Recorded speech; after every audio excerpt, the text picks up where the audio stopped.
Je suis Guy Roger Kenny, je réside à Melbourne, en Australie.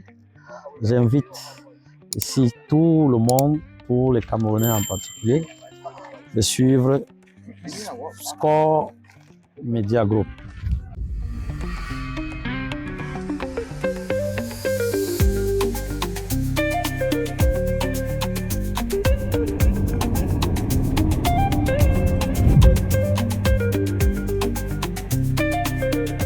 J'ai fait mes débuts au Cameroun, à Douala. Je suis passé par ASPTT, il y avait un poste, c'était en 3e division, quelque chose comme ça. Et puis après AS Bakoko et Avenir de Douala. Ensuite Unisport de Bafang. À l'époque, vraiment, pour être honnête, le championnat était plus engagé que maintenant. C'était un championnat très dur. Moi, sortant de la 2e division avec Avenir, j'arrive à Bafang. La 1re division, ils étaient champions du Cameroun et tout ça. Donc, c'était pas facile. Le championnat se jouait vraiment. C'était très engagé comparé à aujourd'hui. Oui, dans Avenir, voilà, on a joué ensemble et on était à l'école de football de Brasserie du Cameroun ensemble. Donc, ouais, il n'y a pas qu'Eto, il y a Eto, Njemba, Salomon Lembe, Omkome, Jérémy Djitap, ouais, tous ces gars-là. Ouais, ça, c'était mes débuts avec les Lions de moins de 17 ans. Ouais, on a gagné, c'est le seul Montaigu qu'on a gagné, c'était en 95. Ouais, c'est le dernier, pas le seul, le dernier Montaigu. Tant pour moi, nous avons gagné et c'était un bon groupe. Mais malheureusement, après le Cameroun, comme ça se passe toujours dans toutes les catégories, chacun est parti, a pris sa direction, quoi. Je suis allé au Gabon, après le Gabon, je suis allé en Libye. En Libye, je me suis retrouvé à Hong Kong. Et puis, je me retrouve en Australie aujourd'hui.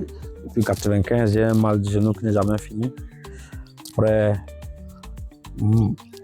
avec l'âge aussi, vous voyez, c'est pas facile. Donc, j'ai décidé d'arrêter ma carrière. Je l'ai arrêté à Hong Kong. J'arrive ici en Australie. Disons que le football n'était pas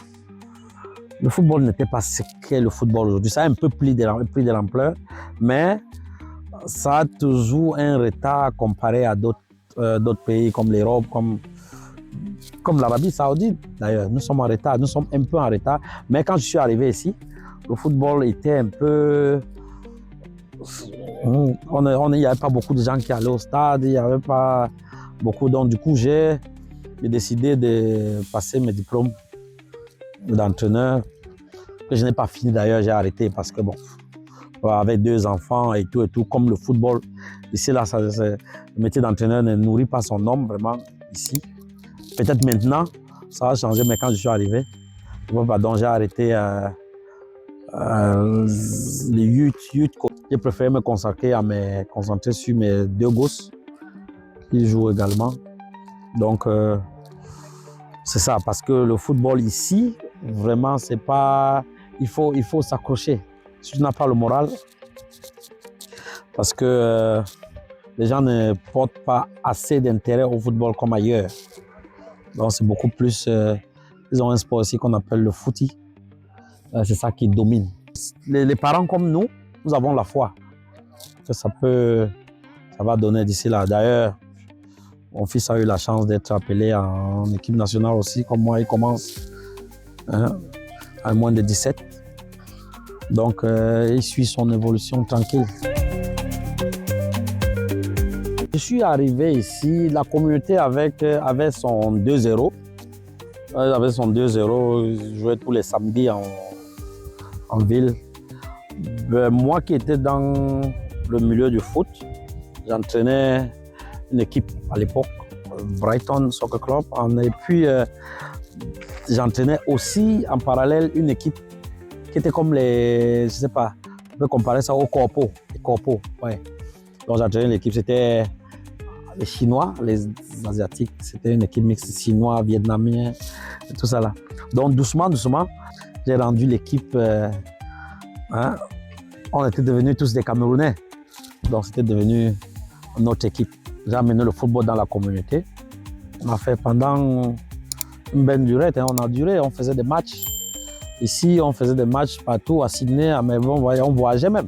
Nous sommes sortis, nous sommes allés même à Malaisie, en Indonésie. On a fait des voyages. Donc, au jour d'aujourd'hui, on a un peu pris de l'âge. Donc, c'est pas comme l'Europe, on n'a pas la relève nécessaire pour pouvoir continuer. Mais on s'accroche. On s'accroche, la communauté continue. Il y a quelqu'un qui a pris les rênes aujourd'hui. Hein? Nous essayons de le supporter comme on peut. Hein? Parce que le Cameroun, nous aimons le foot. L'équipe nationale, pour moi, est devenue un lieu du business que sportif. Ça part du championnat. Aujourd'hui, nous ne produisons plus. Nous recueillons ce que les gens, ce que par exemple nous faisons aussi, ce que je fais avec mon fils, ce que d'autres font avec leurs enfants. Et demain, après-demain, quand ils éclorent, on les prend. On n'essaye pas de vouloir produire nous-mêmes comme on le faisait naturellement à l'époque. Notre équipe nationale aujourd'hui est devenue plus une équipe. Je ne dis pas que ça n'existait pas avant, mais aujourd'hui, c'est grave. C'est plus du business que du sport. Quand il y avait une compétition, on allait pour gagner. Le président de la fédération, Samuel Eto'o-Fils, l'a dit à plusieurs reprises, nous pouvons gagner la Coupe du Monde. Si aujourd'hui, nous on se bat plutôt pour aller passer par les barrages, pour se qualifier, alors qu'on était dans le groupe avec les, comment on appelle, Cap-Vert et machin. C'est compliqué. Hein, c'est compliqué. C'est vraiment lamentable. Mais d'ailleurs, ça prouve que pendant que nous avons passé le temps à faire des guéguerres, à dormir, il y a certaines nations qui ont continué à travailler. Ce que je peux dire d'entrée, c'est que Samuel Eto'o, il aime le football. Il aime le football. Je sais, les gens vont dire, oh, le management, c'est autre chose, mais il faut d'abord aimer le football. Quand tu aimes le football, tu peux réussir ce que tu as en tête, le projet dont tu as en tête. Mais quand on ne vous laisse pas travailler, parce qu'au jour d'aujourd'hui, les gens vont dire, le bilan de Samuel Eto'o est ceci et cela, mais est-ce qu'on l'a laissé travailler? Si, au lieu de travailler, vous passez le temps à faire des guéguerres, des petites guerres, à la fin, ce sera catastrophique. Et puis, on va vous amputer tout sur la tête, alors que normalement, nous aurons pu mieux faire. Je dis, bon, il a un mandat de 4 ans, laissons-le faire ce qu'il veut. Après les 4 ans, on va demander les comptes. Mais au jour d'aujourd'hui, vous ne pouvez pas dire qu'on a laissé Eto'o faire son travail. Non. Non. On aurait pu le laisser, même avec Rigobert, on finit ses 4 ans, et après maintenant, lui demander le bilan. Moi, j'ai vu quelqu'un qui est allé à l'Africa Foot, il a passé le temps à se bagarrer avec les entraîneurs, avec le ministre, avec... Tu vas travailler comment dans cette atmosphère-là? Parler du Cameroun, c'est très difficile. Hein? Ça, c'est un boulot très difficile quand il faut parler du Cameroun. Quand un régime est en place, surtout notre régime, vous pouvez le constater, c'est pas facile. Je crois que c'est une mentalité africaine. Vous voyez, depuis que je suis ici, ça fait 17 ans, on a eu déjà peut-être même 7 premiers ministres. Hein?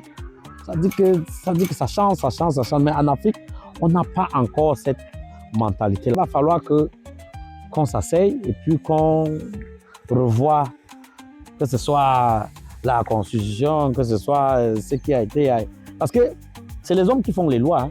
C'est les hommes qui écrivent n'importe quoi. Quand on sent que ça ne marche pas, on s'assoit et puis on refait. Mais nous autres, nous voulons le changement parce que quand il y a changement, il y a toujours de nouvelles choses. Nous aimons tous notre pays. Tout ce que nous souhaitons au pays, c'est la paix. D'abord, qu'on s'asseye et qu'on réorganise notre pays.